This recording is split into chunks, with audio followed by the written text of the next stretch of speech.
Assalamualaikum warahmatullahi wabarakatuh. Waalaikumsalam warahmatullahi wabarakatuh.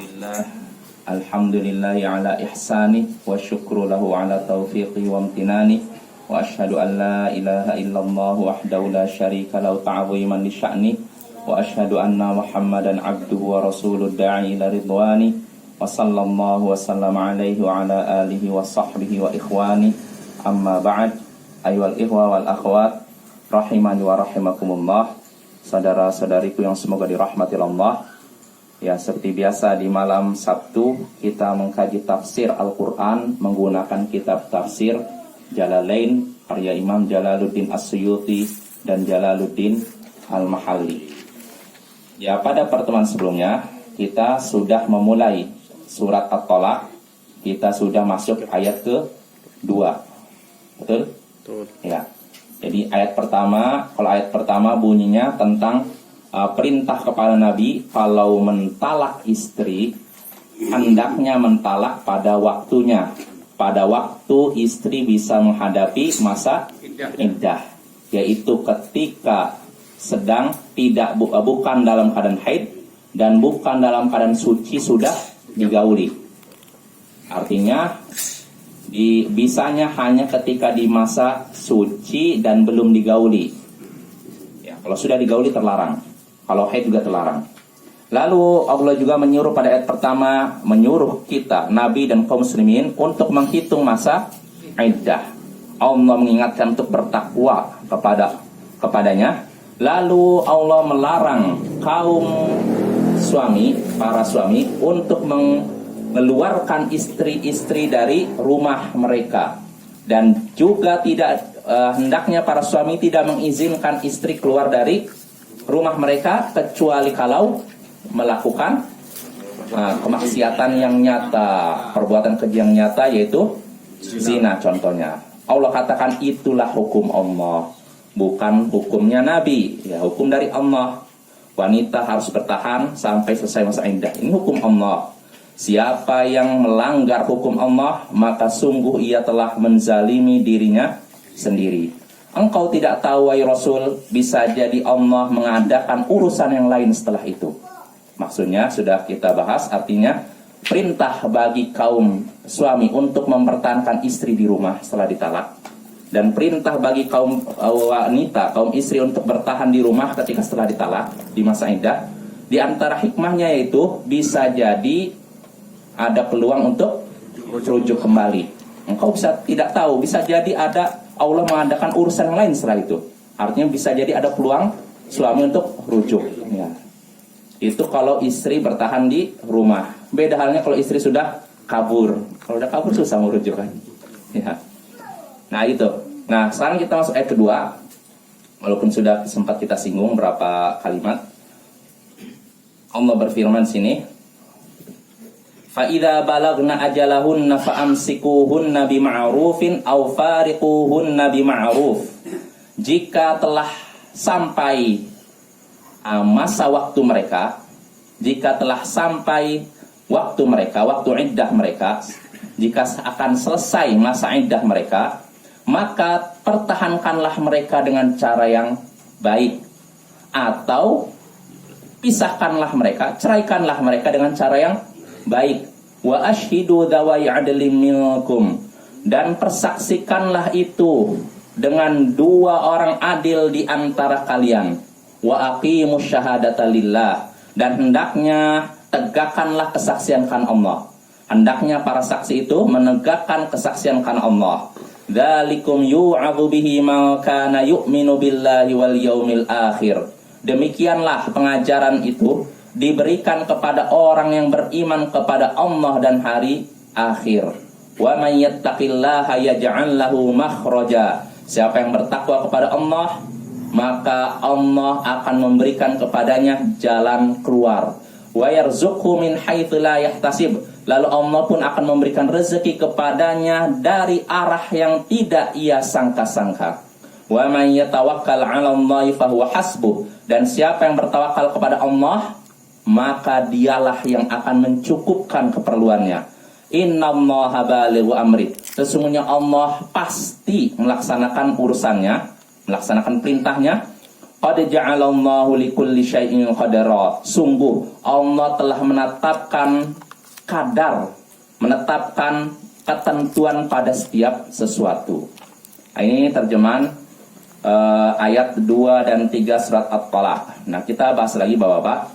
Di sini Allah katakan, jika mereka kaum wanita, kaum istri telah sampai batas mereka, telah sampai akhir iddah mereka, masa akhir iddah mereka, maka pertahankanlah mereka dengan baik atau ceraikan dengan baik. Jadi kalau sudah mulai istri dicerai, kamu saya cerai, kamu saya talak. Satu kan ada iddah kan. Nah, kalau sudah mulai dekat masa iddah, maka suami diberikan pilihan, pertahankan atau ceraikan. Pertahankannya dengan baik, niatnya baik, dan ceraikan pun niatnya baik. Ya, ini diberikan pilihan seperti itu. Lalu di sini wa ashhidu dzawai adli minkum. Persaksikanlah itu dengan 2 orang adil di antara kalian. Artinya, persaksikanlah talak dan rujuknya dengan 2 orang adil di antara kalian. Nah, ini perintah dari siapa? Allah. Bagaimana kalau satu tak? Apa? Harus 2. Allah katakan 2. Dan 2 pun ini minimal ya. Dan ini pun harus orang adil, bukan orang fasik. Jadi kalau satu saksi ketika menceraikan itu tidak sah berarti tak? Oh, kalau masalah sahnya ya sah. Saya lagi hukum mempersaksikan ini menurut pendapat yang kuat ya, tidak wajib, sunnah muakkadah. Jadi kalau bisa 2 orang ya, sebagaimana yang Allah perintahkan dalam rangka ini memperkuat. Kalau satu kan masih ada peluang di ini kan, kalau 2 ini 2 orang bersaksi. Nah ini ya jelas Bapak ya. Jadi kita diperintahkan kalau menceraikan istri atau rujuk kepada istri, persaksikanlah, datangkanlah 2 saksi yang adil. Adil itu artinya apa? Orang yang definisinya ada beda pendapat di antara ulama. Pendapat yang paling kuat yaitu orang yang tidak pernah melakukan dosa besar secara terang-terangan. Nampak di depan mata dia nggak pernah judi. Nampak di depan mata dia nggak pernah dia nampak di depan mata dia misalkan zina atau berduaan dengan laki-laki dengan perempuan di tempat tersembunyi. Nah, ini termasuk dosa besar kan? Nah, kalau ada orang seperti ini dia nggak adil. Jadi orang yang adil itu bukan berarti bebas dari dosa. Dia melakukan dosa, tapi dosanya tidak terang-terangan. Ya, kalau tersembunyi urusan dia dengan Allah. Kita kan menilai berdasarkan lahirnya saja. Itu tidak batin. baik perempuan 2 orang itu tak? Di sini laki-laki. Ya? Laki-laki. Ya, dalam Islam juga kan katanya dalam hukum Islam katanya kan kalau satu laki-laki kan 2 perempuan yang untuk sebagai perbandingan. Oh iya. Jadi kalau secara saksinya perempuan berarti 4 orang berarti saksinya. Ya cara lah kan. Allah alam kalau ini saya belum cek. Allah alam saya carilah Pak ya. Ini penjelasan para ulama. Saya nggak tahu kalau untuk ini. Ya, kalau yang lain memang iya. Kalau dalam kasus lain, kasus apa namanya? Zina. Ya, zina dan yang lain itu 2. Tapi kalau ini saya nggak tahu nih. Allah alam, cek lagi lah. Ya, jadi kita intinya ini perintah Allah, hukum Allah, hendaknya kita terima dan kita laksanakan. Kalau memang kita mampu laksanakan, ya anggap ini tidak wajib, sunnah muakkadah, sunnah yang ditekankan. Artinya sebaiknya dilaksanakan atau tinggalkan? Laksanakan ya. Kecuali Bapak-bapak kalau memang khawatir timbul fitnah. Misalkan gini, kalau misalkan seorang itu misalkan mungkin ya kalau kebiasaan di suatu masyarakat, kalau misalkan diketahui orang, misalkan adanya saksi, khawatir malah jadi ini ya nggak usah. Ya, tapi kalau memang nggak ada timbul gitu, dipersaksikan. Saya rujuk dengan istri saya ini, atau saya cerai kamu, ada saksinya gitu. Jelas Bapak ya? Saksikan jaga rahasia. Apa? Jadi kalau kata-kata Iya memang, makanya tinggal lihat aja kalau memang ada maslahat, artinya kalau tidak timbul mudarat, asalnya itu datangkan saksi, dan itu hukumnya sunnah muakkadah. Jadi kalau talak itu kan memang harus diucapkan talak ya kan? Saya Iya. talak kamu salah satu. Iya, jelas. Kalau enggak dan tidak diucapkan itu umpama saya pulangkan kamu ke orang tuamu. Nah, kalau jadi begini, bapak-bapak dan ibu-ibu, yang namanya istilahnya kalimat cerai, talak, kalimat yang berkonsekuensi cerai, ini ada dua. Atau gini, secara umum kalimat tentang cerai itu yang ada kaitan dengan cerai ada dua. Kalimat yang sharih, jelas, dan kalimat yang tidak sharih, tidak jelas, kiasan gitu. Nah, ada pun yang sharih, jelas, seperti contohnya apa? Cerai, kamu saya cerai, udah jelas kan? Kalau seorang suami ngucapin kepada istrinya, kamu saya cerai, baik serius maupun bercanda, sudah jatuh satu. Tidak salah apa ya? Kamu saya cerai. Atau kamu saya talak. Nah, ini jelas kan? Nah, ada pun kalau kata-katanya mengandung kiasan, bisa dipahami dan itu, ini harus ditanyakan maksud si suami ini apa. Contohnya, sudah kamu pulang ke rumah orang tuamu. Nah, ini maksudnya apa? Sudah disuruh pulang itu apa artinya kamu saya cerai atau maksudnya sekedar kamu pergi aja? Nah, ini harus ditanyakan ke suami. Kalau maksud suami ditanya, maksud kamu apa ini? Apakah kamu maksudnya menceraikan istrimu? Kalau dia jawab, ya, berarti sudah dianggap satu. Tapi kalau maksudnya enggak, maksud saya dia suruh pergi dulu ke rumah orang tua, saya pengen menenangkan diri. Nah, ini enggak masuk. Ya diserahkan kepada orang tuanya, contoh lagi kan. Iya. Datang ke orang tuanya diserahkan. Nah, ini anak ibu barang contoh kayak gitu kan. Iya, makanya harus tanya dulu maksud suami apa. Kalau kalimat yang tidak jelas dipertanyakan lagi, ditanyakan lagi kepada orang ucapkannya. Maksudnya apa? Kalau maksudnya talak, berarti sudah dianggap satu. Kalau tidak talak, berarti tidak dianggap talak. Ya, termasuk juga seperti ucapan gini. Udahlah, kita pisah aja lah. Pisah nih maksudnya pisah apa? Kan boleh ditanyakan kan? Maksudnya pisah dalam artian cerai atau pisah tempat tinggal dulu? Nah, ini harus tanyakan juga. Nah, jelas apa ya? Kalau memberi pengajaran Pak Ustaz, istilahnya pembelajaran kepada istri itu kita serahkan ke orang tua gitu, itu terhitung talak kan? Tergantung niat suami sekali lagi. Suami maksudnya apa? Apakah menceraikan atau sekedar dipisahkan dulu maksudnya gitu. Kita pisah dulu sementara untuk menjaga kedamaian gitu. Ya, seperti gitu. Ya nggak masalah, itu nggak termasuk talak. Makanya sinilah kalau yang lafalnya kalimatnya tidak jelas, ini kembali kepada niatnya, niat orang yang ucapkan. Tapi kalau kalimatnya jelas, kamu saya cerai, kamu saya talak. Oh tapi saya nggak ada niat untuk menceraikan, itu udah jatuh. Jelas soal apa ya? Nah. Kalau talak 3 sekaligus itu ada. Nah, itu terjadi beda pendapat di antara ulama. Kalau pendapat yang kuat yang saya yakini, pendapat Syekhul Islam Ibnu Taimiyah dan beberapa ulama, jumhur ulama berpendapat tidak jatuh, dianggap satu. Kalau talaknya 3, karena ini tidak pernah terjadi di zaman Rasulullah, zaman Abu Bakar, zaman Umar, di awal zaman Umar. Jadi dulu tuh talak 3 dianggap satu. Nah, barulah di masa pemerintahan Umar, beberapa tahun di masa pemerintahan Umar menyaksikan banyak orang yang bermudah-mudahan, kamu saya cerai, kamu saya cerai, kamu saya cerai. Maksudnya apa? Satu. Sering ucapan gitu. Maka Umar pun memutuskan, udah, sekarang kalau talak 3 bukan dianggap satu lagi, tapi langsung dianggap 3. Nah, ini ijtihad Umar bin Khattab. Tapi kalau zaman Rasulullah tidak pernah terjadi itu. Tetap satu. Di zaman Abu Bakar pun begitu. Makanya pendapat yang kuat, wallahu a'lam, talak yang diucapkan, talak 3 kali yang diucapkan dalam satu kali ini, itu dianggap tetap satu. Jadi kan kamu saya talak 3 atau Dianggap satu. kamu saya talak sebanyak bintang di langit. Iya, nggak dianggap satu.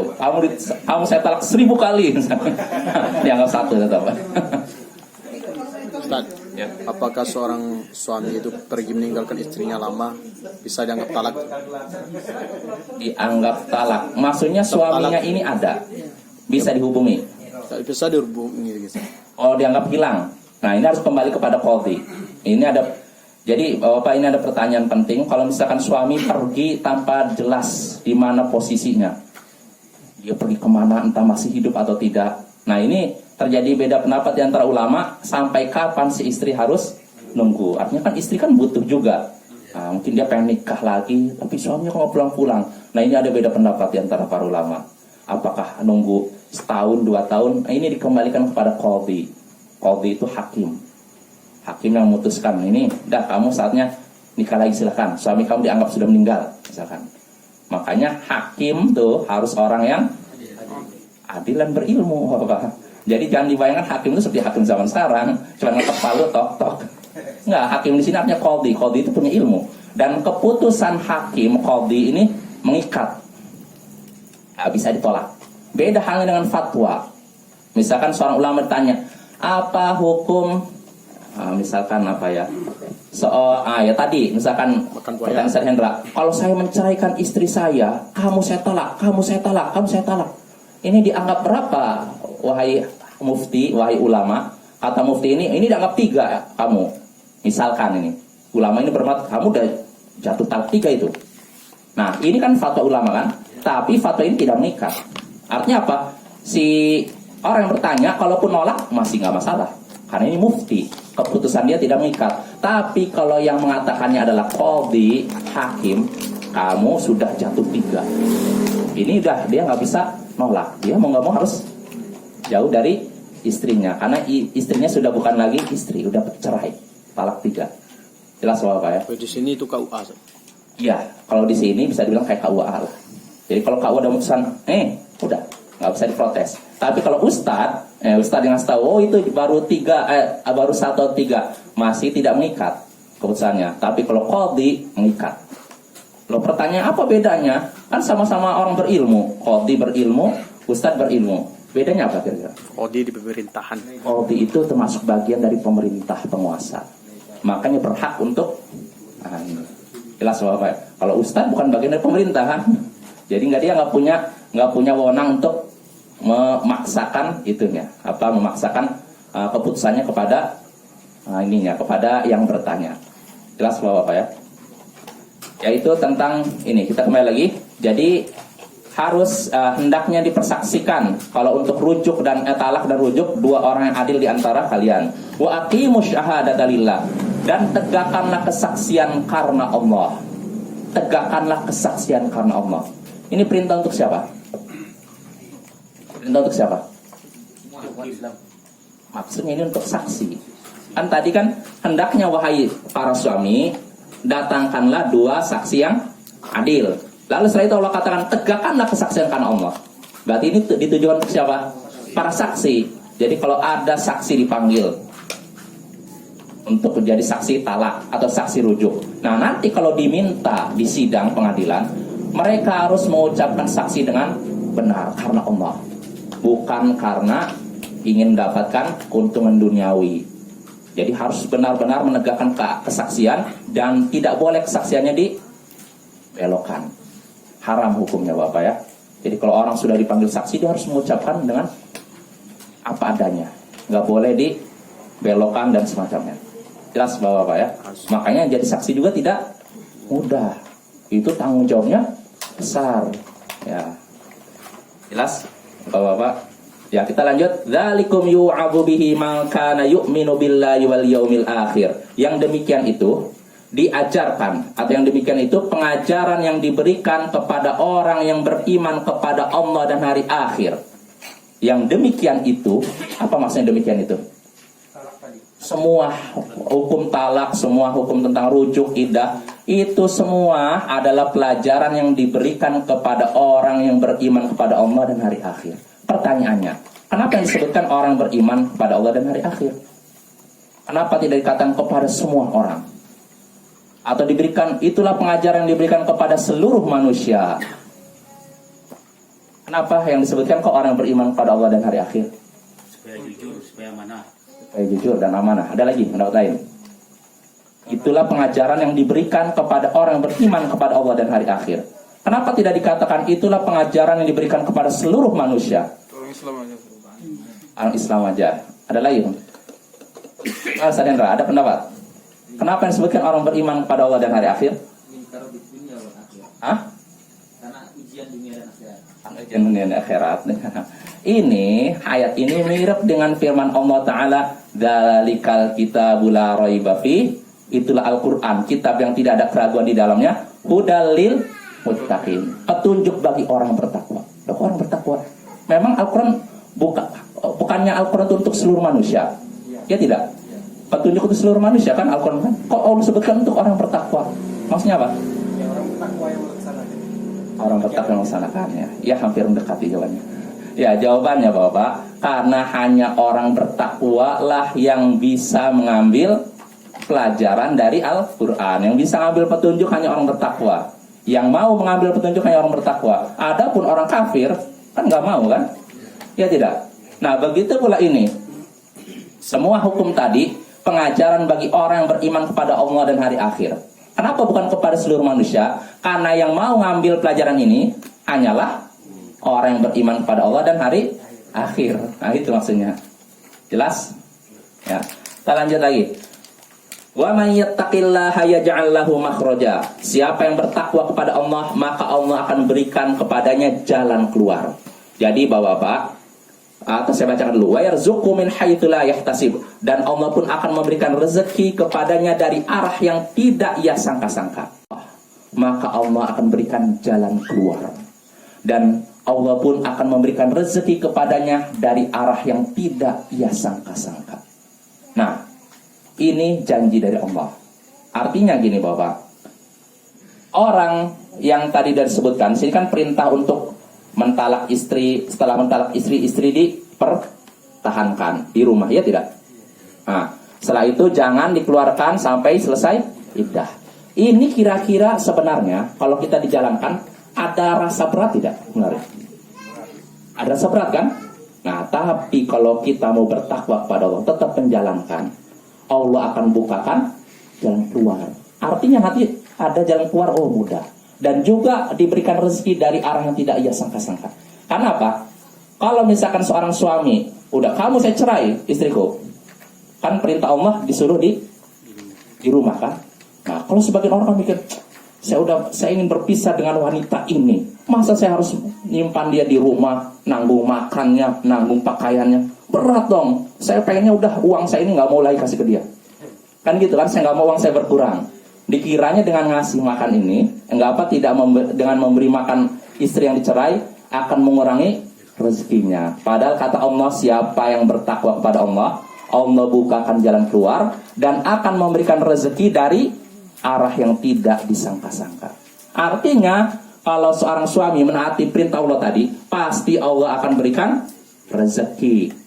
Dan ini sebenarnya ayat ini umum, bukan cuma terkait aturan talak tadi, iddah tadi. Secara umum, kalau kita bertakwa kepada Allah, pasti Allah akan berikan jalan keluar dan diberikan rezeki dari arah yang tidak disangka-sangka. Yakinlah Bapak, yang seperti ini pasti terjadi. Cuman yang berbicara kadang kita tuh iman saja. Saya tahu ini haram, tapi gimana bertinggalkan gimana gitu kan. Ya gitu aja sebenarnya iman kita. Kita tahu ini haram, cuma meninggalkan. Oh berat gimana ya. Kalau kita memang yakin janji Allah ini, siapa yang bertakwa kepada Allah, Allah berikan jalan keluar. Itu saja, diberikan rezeki dari arah yang tidak disangka-sangka. Nah, ini janji Allah pasti terbukti. Tinggal iman kita saja. Kita beriman tidak? Jelas Bapak ya? Ya ini dalam segala hal sekali lagi, bukan cuma dalam masalah talak, iddah, mempertahankan istri di rumah. Dalam segala hal. Contohnya ketika seorang meninggalkan perkara yang haram karena Allah, Allah pasti ganti. Ya ini pasti. Cuma ya itu sekali lagi iman kita. Bisa nggak ninggalkan? Kadang tarik ulur dalam hati kita, gimana. Nah imannya sebenarnya yang berbicara. Ya kita lanjut.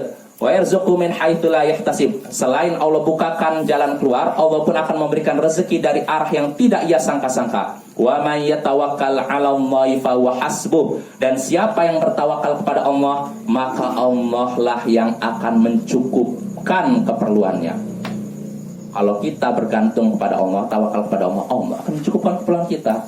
Tapi kalau kita menggantungkan rezeki kita kepada bos kita, atau kepada pemimpin perusahaan kita, atau kepada teman kita, ya sudah, kita akan bergantung pada dia. Tapi kalau kita bergantung pada Allah, Allah akan cukupkan keperluan kita. Tapi kalau kita bergantung pada manusia, ya sudah, dijadikan bergantung pada manusia. Yang jadi masalah, Bapak, Ibu-ibu, kalau kita bergantung pada manusia, berharap kepada manusia, kira-kira manusia ini pasti tidak membantu. Tidak. Pasti tidak menolong. Tidak pasti kan? Bisa jadi nolong, bisa jadi tidak kan? Tapi kalau kita bergantung pada Allah, pasti Allah nolong. Di sini Allah janji nih, siapa yang bertawakal kepada Allah, bergantung pada Allah, Allah akan mencukupkan keperluan. Ini janji Allah. Dan Allah kalau sudah berjanji, apa mungkin tidak ditepati? Ya. Tidak mungkin ya. Kalau manusia bisa saja saya berjanji, nanti saya mau ini ya, kalau kamu ini akan saya berikan ini. Ternyata setelah berapa hari tagih, aduh saya gimana, nggak bisa. Begitu kan? Tapi kalau Allah, apa mungkin diselisihi? Tidak ya. Ya kita gini Bapak, kalau presiden menjanjikan kepada kita nih, misalkan ada di antara kita, Pak, Bapak inilah nanti datang, misalkan ikuti arahan yang saya berikan, nanti akhir tahun saya akan berikan bonusnya 100 juta. Kalau presiden menjanjikan gitu, kira-kira gimana kita? Wah, saya yakin masa presiden bohong, nanti kalau bohong dia gimana? Kita percaya, padahal dia masih manusia. Manusia itu artinya punya kelemahan dan kekurangan kan? Dia udah berjanji bisa jadi nggak bisa membuktikan janjinya, ya kan? Tapi kalau Allah, apa mungkin tidak bisa membuktikan janjinya? Tidak mungkin ya, Allah pasti membuktikan janjinya. Ya. Wa may yatawakkal 'ala Allahi fa huwa hasbuh. Siapa yang bertawakal kepada Allah, maka Allah lah yang mencukupkan keperluannya. Ya, mencukupkan keperluannya. Innallaha balighu amri. Sesungguhnya Allah pasti melaksanakan urusannya, melaksanakan keinginannya. Qad ja'alallahu likulli syai'in qadra. Dan sungguh Allah telah menetapkan bagi segala sesuatu ukurannya, ketentuannya, miqatan, waktunya. Artinya Bapak, apa yang Allah takdirkan sudah ditentukan kadarnya, waktunya, ukurannya. Maka hendaknya kita, apa sikap kita? Terima. Ya, saya diberikan rezeki segini, terima. Jangan protes, kok saya segini, yang lain lebih besar. Nah, terima. Itu dari rezeki Allah, dan Allah sudah ketika menakdirkan sesuatu sudah ada takdirnya, sudah ada ukurannya. Sikap kita sebagai hamba tinggal terima ya. Dan pasti apa yang Allah takdirkan baik. Allah berfirman dalam Al-Quran dalam surat Al-Baqarah, wa asa an takrahu syai'a wa huwa khairul lakum. Bisa jadi kamu tidak suka sesuatu, benci terhadap sesuatu, padahal itu baik bagimu. Wa asa an tuhibbu syai'an wa huwa syarrul lakum. Dan bisa jadi kamu mencintai sesuatu, padahal itu buruk bagimu. Ya ini Allah, kita menganggap oh saya di sini, harusnya saya kan di sana. Padahal ini takdir Allah. Kalau kita terima, itu baik bagi kita. Ya saya akan memberikan contoh seperti kisah, sebenarnya banyak seperti ini. Kalau kita melihat kehidupan sehari-hari, bisa kita Bapak. Kita mungkin kenapa saya dapat musibah seperti ini? Harusnya saya kan udah pergi ke Padang, saya kena musibah begini. Kalau kita yakinin takdir Allah, dan kita yakin bahwa takdir Allah pasti ada hikmahnya, insya Allah kita tenang. Tapi kalau orang yang tidak beriman pada takdir, selalu apa? Kenapa harus begini? Kenapa harus begitu? Seandainya saja saya begini. Seandainya saja saya begitu. Nah ini orang seperti ini tidak akan tenang. Hidupnya akan gelisah. Ya, jadi kita harus yakin segala sesuatu yang Allah takdirkan pasti ada hikmahnya. Ya saya sudah pernah menyebutkan kisah ini kan. Seorang yang jatuh dari atap sehingga patahlah 2 kakinya. Orang ini termasuk anggota pasukan Ubaidillah bin Ziyad. Dia kecelakaan sehingga patah kedua kakinya. Lalu ditengoklah oleh Abu Kilabah, seorang ulama. Ditengok, kata Abu Kilabah, mudah-mudahan ini baik bagimu. Mudah-mudahan ini musibahmu ini baik bagimu. Namun orang ini ngerasa apa? Musibah, woi Abu Kilabah, saya 2 kaki saya patah masih dibilang baik. Maka kata Abu ketawa, masa trauma alaika aktar. Apa yang Allah sembunyikan bagimu itu banyak. Artinya hikmahnya itu banyak. Dan bisa jadi kamu tidak tahu gitu loh. Akhirnya udahlah. Nah tidak berapa lama datang perintah dari Ubaidillah bin Ziyad untuk orang ini. Dia diminta ikut rombongan pasukan untuk memerangi cucu Nabi Al-Husain bin Ali. Nah orang ini disuruh gabung. Tapi dia mengatakan, gimana saya mau ikut? Saya aja gini, sudahlah. Akhirnya nggak bisa. Nah, tidak berapa lama, berapa minggu berikutnya terdengar kabar Al-Husain bin Ali, cucu Nabi sudah dibunuh, bahkan dipenggal lehernya, bahkan seluruh keluarganya dibantai, kecuali wanita dan anak. Nah, berita ini sampai ke orang tadi, yang tadi disuruh apa? Maka kata orang ini, laqad sadaqa Abu Kilabah. Benar ucapan Abu Kilabah. Artinya apa ucapannya tadi? Bisa jadi yang menimpamu ini baik. Dia nggak sadar kan, masa orang kecelakaan baik. Nah dia baru sadarnya setelah lewat. Nah itu Bapak ya. Bisa jadi kita baru mengetahui baiknya musibah setelah lewat. Kalau lagi terkena musibah pertama selalu bertanya, kenapa ya saya kena musibah? Ada apa ya? Paling begitu. Nanti kalau sudah lewat berapa lama baru sadar, oh ya Allah, hikmahnya ini. Nah, jelas Bapak ya. Nah itu surat At-Talaq ayat 2 dan 3 ya. Nah dari beberapa ayat ini kita bisa mengambil beberapa faedah. Jam berapa ini? Sudah. 29. 9. Oh, satu lagi. Ya udahlah. Satu faedah atau dua faedah lah. Ada beberapa faedah yang bisa kita petik dari ayat 1 sampai 3. Di antara yang pertama, faedah yang bisa kita petik dari ayat ini, di antara yang pertama, diperbolehkannya talak. Diperbolehkannya cerai. Apa dalilnya? Ini ayat ini. Allah katakan, wahai Nabi, jika kamu mau menceraikan istrimu, berarti boleh tidak cerai?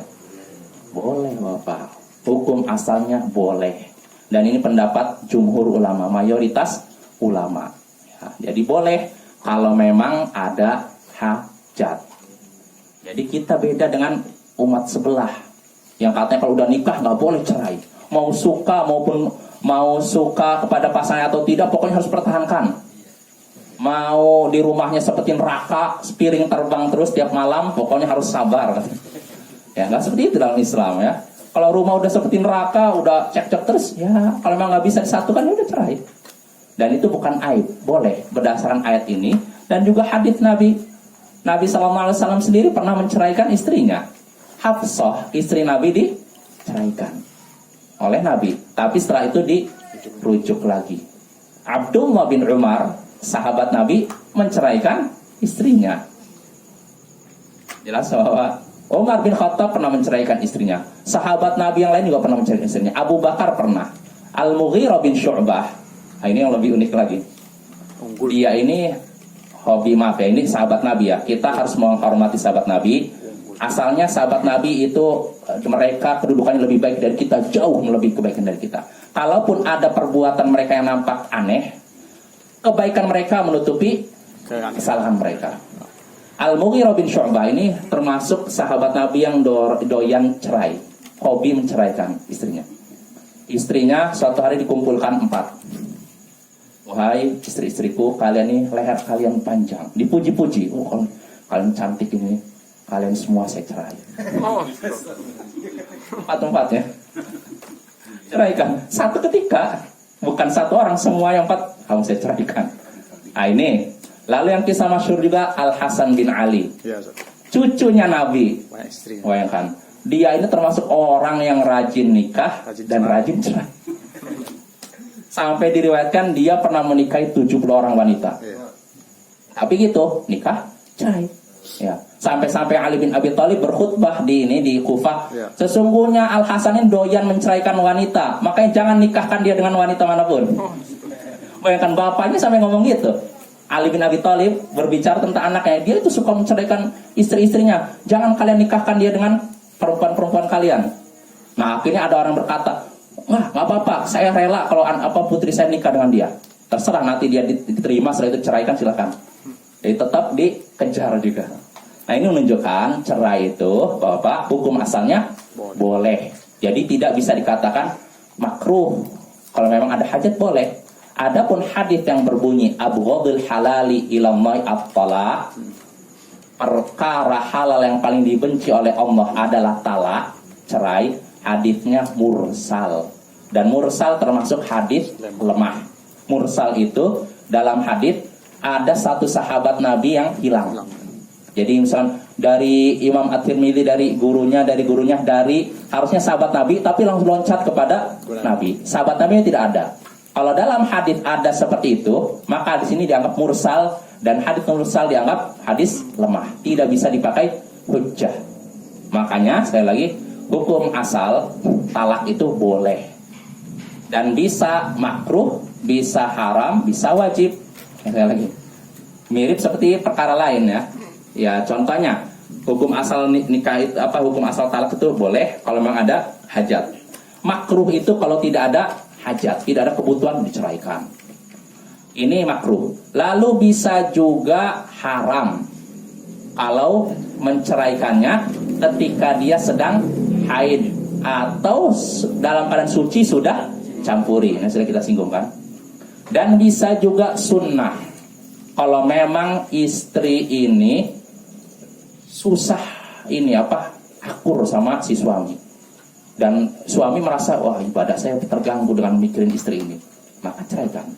Dan bisa juga kata para ulama wajib kalau memang istri ini sudah melakukan kemaksiatan yang nyata dan bisa merusak anaknya, merusak rumah, maka dalam hal ini suami wajib menceraikan istri. Jadi nggak bisa dipukul rata bahwa nikah itu apa, talak itu dibenci atau makruh, enggak.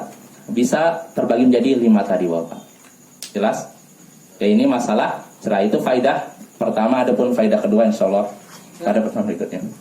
Ya. Dibandingkan dengan apa namanya perjalanan sahabat itu kan, nikah cerai itu hal yang banyak ya? Atau ada gitu? Ada. Bagaimana juga dibandingkan di satu kehidupan masyarakat teman-teman, bilangan cerai itu hampir nol gitu, hampir nggak ada. Apa itu tanda kebaikan? Ya nggak apa-apa. Justru asalnya begini. Sekali lagi, apa? Kalau memang cerai itu tidak dibutuhkan itu makruh. Artinya jangan juga bermudah-mudahan cerai ya. Kalau memang kita ini apa, seorang suami istri tidak ada apa misalnya kan nggak cocok dalam satu masalah, kan masih ada masalah lain yang cocok, maka pertahankanlah. Jangan karena nggak cocok 1-2 masalah langsung pisah.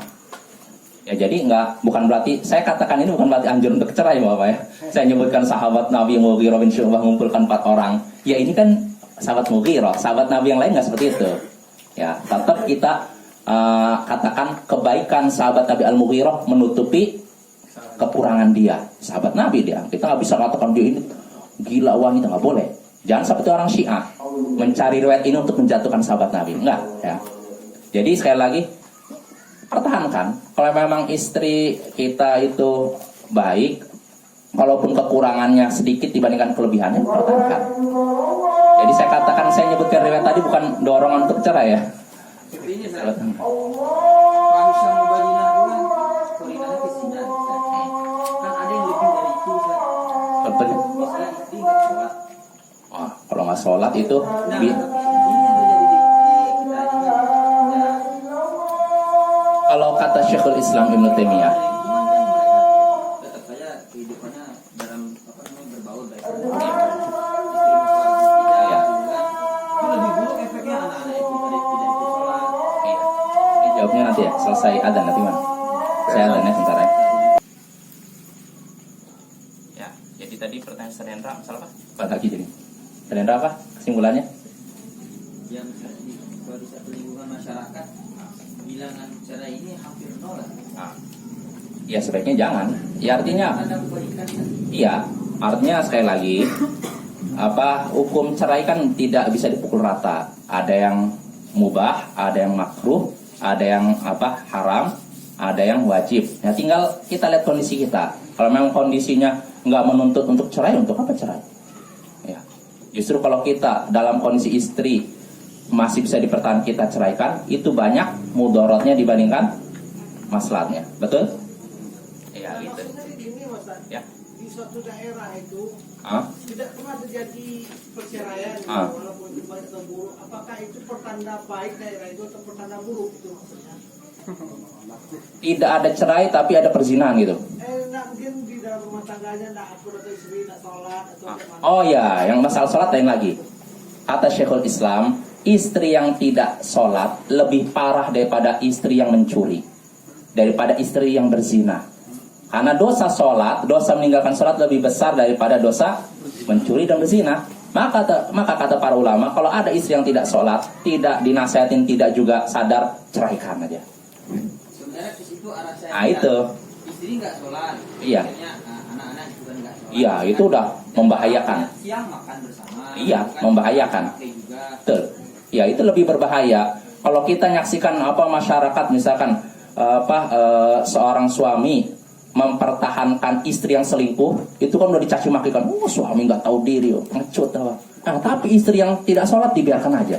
Ini keliru. Harusnya kebencian masyarakat terhadap orang yang tidak sholat lebih besar daripada kebencian mereka terhadap orang yang berzina. Jelas Bapak?